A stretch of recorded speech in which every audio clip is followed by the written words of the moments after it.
nuk bëhet fjalë vetëm për një huqje, por për një inxhiniering të paramenduar për ndërhyrje flagrante në procesin zgjedhor.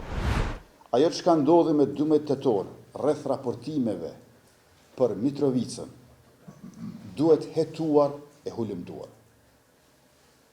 Nuk bëhet fjalë vetëm për një huqje, por për një inxhiniering të paramenduar për ndërhyrje flagrante në procesin zgjedhor.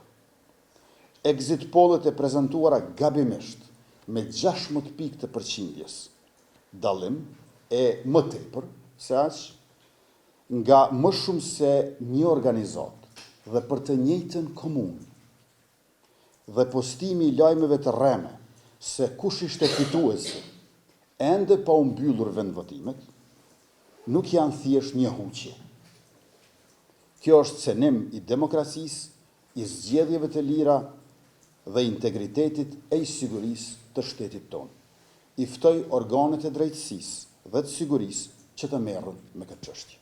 Prej orës 10 të mëngjesit është propaganduar maksimalisht se si në komunën jugore të Mitrovicës po fiton kandidati i PDK-s pa balotazh dhe madje me fitore të thellë.